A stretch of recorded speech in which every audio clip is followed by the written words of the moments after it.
Hello everyone, welcome to a new session of the paper Molecular Biology.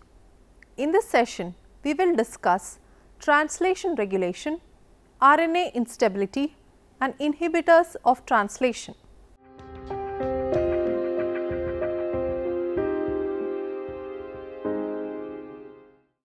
Translation is the process of converting the genetic information encoded on mRNA to amino acid sequences. The overall process is divided into three stages called initiation, elongation and termination. Each step differs in both prokaryotes and eukaryotes. Gene expression is regulated at multiple levels, including the translation of mRNAs into proteins. Compared to transcriptional regulation, translational control of existing mRNAs leads to more rapid changes in the concentrations of the encoded proteins in the cells. Thus, translation regulation can be used for maintaining homeostasis in addition to modulating more permanent changes in cell physiology. Translation may be controlled by regulators that interact with mRNA. The regulatory products may be proteins, which often are controlled by allosteric interactions in response to the environment, or RNAs, which function by base pairing with the target RNA to change its secondary structure. Regulatory networks can be created by linking regulators so that the production or activity of one regulator is controlled by another. General features of translation. The process of translation can be divided into initiation, elongation, termination or ribosome recycling. Requirements for translation: 1. Amino acids. 2. Transfer RNA or tRNA. In this, you have amino acid attachment site and anticodon. 3. Amino acyl tRNA synthetase. 4. Messenger RNA or mRNA. 5. Functionally competent ribosome. 6. Protein factors. 7. ATP and GTP required as a source of energy. Translation regulation strategies. Mechanisms of regulating translational initiation fall into two broad categories: those that impact on the EIFs or ribosomes and therefore affect virtually all scanning dependent initiation events; those that impact on the mRNA itself either through sequence specific RNA binding proteins or microRNAs or miRNAs and are therefore potentially selective for certain mRNAs. Most regulation is exerted at the first stage, where the AUG start codon is identified and decoded by the methionine tRNA specialized for initiation. The mechanism of start codon selection differs fundamentally between bacteria and eukaryotes. Accordingly, the strategies for regulating initiation also differ. In bacteria, base pairing of the Shine-Dalgarno or SD sequence located just upstream of the start codon with the complementary anti-SD sequence in 16S rRNA recruits the 30S ribosomal subunit directly to the initiation region of the mRNA. Hence, most translational control in prokaryotes involves modulating the mechanisms to access the SD sequence, whereas in eukaryotes the start codon is generally identified by a scanning mechanism where the small 40S ribosomal subunit loaded with methionine tRNAi in a pre-initiation complex or PIC binds to the mRNA near the 5' end and scans the 5' untranslated region or 5' UTR for an AUG codon. Consequently, RNA structures that slow down the ability of ribosomes to interact with the 5' UTR in single stranded form or to scan the 5' UTR reduce the efficiency of initiation. Decoy AUG codons in the 5' UTR can also intercept scanning ribosomes to hinder recognition of the correct start codon. Mechanism of initiation regulation. 1. Cap dependent initiation regulation. The major steps involved in the mechanism are as follows: formation of 43S pre-initiation complex, attachment of 43S complex to mRNA, ribosome scanning of mRNA 5' UTRs, initiation codon recognition, commitment of ribosomes to a start codon, ribosomal subunit joining and reinitiation. Most of the regulation occurs at the initiation stage of translation. The initiation pathway is comprised of several reactions that allow the binding of the AUG start codon of mRNA in the P site of the ribosome base paired with the anticodon of met tRNAi. As said before, the start codon is identified by the scanning mechanism. A 43S pre-initiation complex comprising of the methionine tRNAi and initiation factors EIF1, 1A, 2, 3 and 5 is allowed to bind to the 5' cap of mRNA, which is facilitated by the cap binding factor EIF4E and EIF4A in the EIF4F complex. The PIC then scans the mRNA downstream, checking the codons as they enter the P site, complementary to the anticodon of methionine tRNAi. The methionine tRNAi bound to the PIC by the GTP linked EIF2 when reaches the AUG start codon stops scanning and triggers the irreversible hydrolysis of GTP in the EIF2 GTP methionine tRNAi ternary complex TC. The large 6Ts subunit joins to form an 8Ts initiation complex ready to accept the appropriate amino acyl tRNA into the amino acyl site and synthesize the first peptide bond after the release of EIF2 GDP and other EIFs. The initiation factor EIF4E recognizes the 5' cap and promotes the recruitment of EIF4G, generating the initiation complex. Ribosome is recruited at the 5' end of mRNA and translation takes place once the scanning of 5' UTR is complete and the AUG or start codon is reached. Factors regulating start codon selection. Start codon selection is regulated by various factors. Changes in the action of the initiation factors can affect the whole process of translation initiation. EIF1 collaborates with EIF1A and promotes scanning from the 5' end of the UTR through near cognate start codons, which occurs on an unstructured mRNA without ATP hydrolysis by EIF4A, the helicase subunit of EIF4F.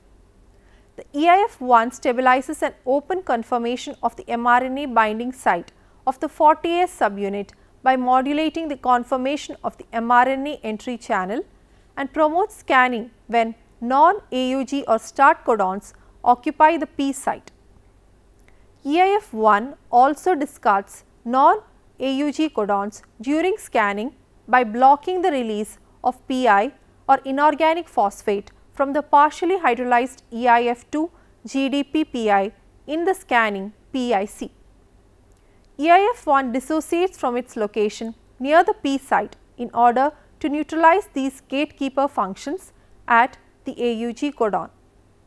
Consistently, EIF1 mutations increase initiations at near cognate start codons by allowing premature EIF1 dissociation, whereas overexpressing EIF1 suppresses UUG initiation in certain mutants.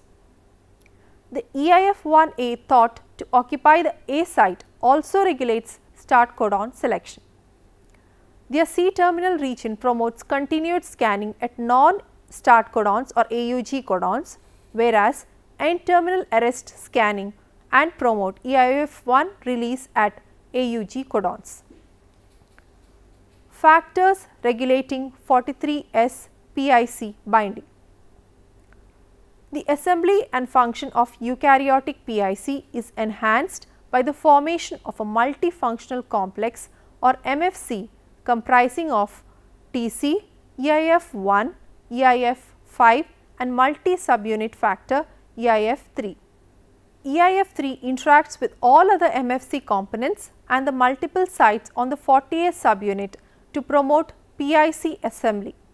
It also recruits 43S PIC to the mRNA, possibly by interacting with mRNA as it emerges from the exit channel of 40S subunit. In case of mammals, EIF3 also forms a protein bridge to the mRNA by interacting with the EIF4G.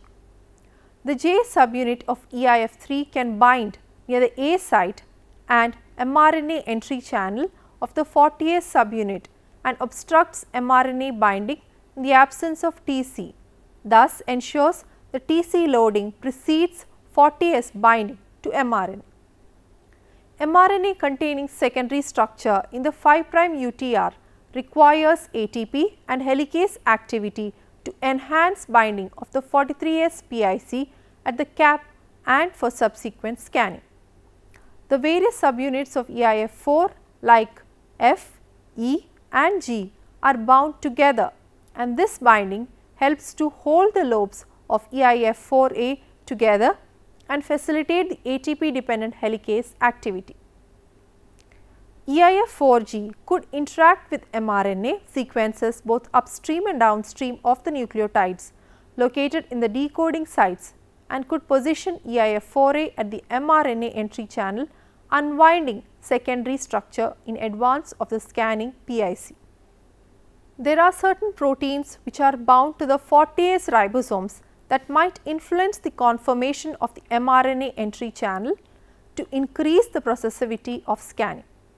Thus, the knockdown of such proteins inhibits translation initiation. Role of PABP.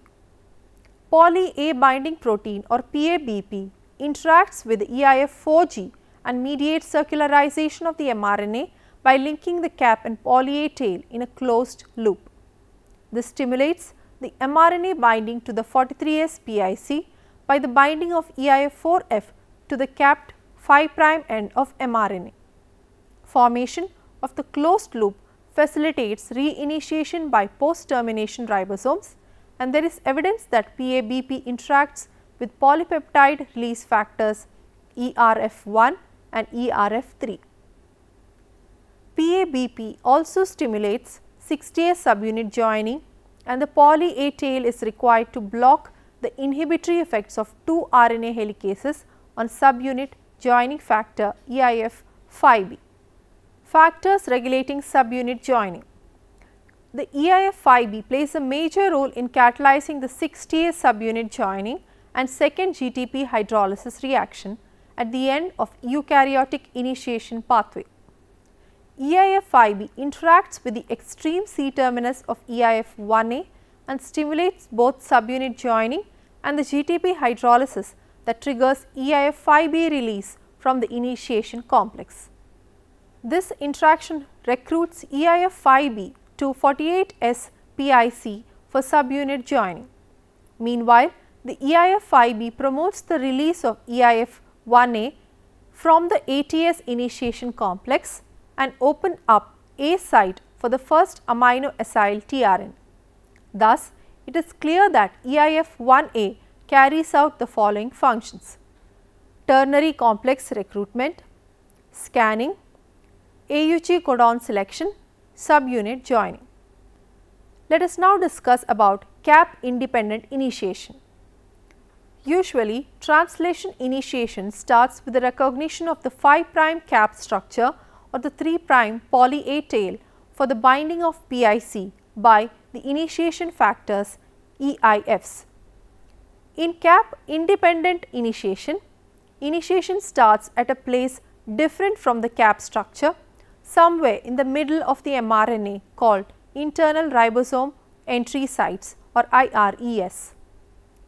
IRES is an RNA structure that directly recruits the 48 ribosomal subunits through a mechanism independent of the cap structure. It is found usually at the 5' UTR, but can occur in many different places in mRNA. It was first discovered in picorna virus in 1988 by Nathan Sorenberg and Eckhard Wimmer. This process is thus called internal initiation of translation. There are a number of cellular RNA binding proteins that are capable of enhancing internal initiation called IRES transacting factors or ITAFs. IRES elements interact with EIFs, ITAFs and 40S ribosomal subunits to provide a means of proper positioning of the initiation codon at the ribosomal P site without scanning from the 5' end. There are two types of IRES mediated translation. 1. Viral IRES. 2. Cellular IRES. Cellular IRES is less efficient when compared to viral IRES. Cellular IRES have two major physiological functions. 1. They support low levels of translation initiation for mRNAs with highly structured 5' UTRs under normal physiological conditions when cap dependent initiation is fully active due to its incompatibility with efficient scanning. 2. They support vigorous translation of cellular mRNA under conditions such as mitosis when cap dependent initiation is not active. Single nucleotide substitutions, small deletions or insertions can either reduce or enhance the activity of a particular IRES.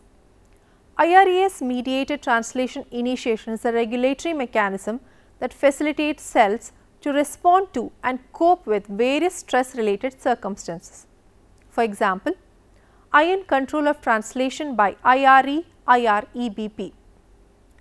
The expression of genes ferritin which safely sequesters iron ions inside cells and transferrin which transports ion from the blood into the cell is regulated by the iron sensitive RNA binding protein. The iron response elements or IRE interact with IRE binding protein, the protein that recognizes and binds to the IREs. In ferritin gene, when there is high iron, the IREBP binds to the iron, so the IRE 5' UTR sequences are free for ribosome binding and allows the translation of ferritin.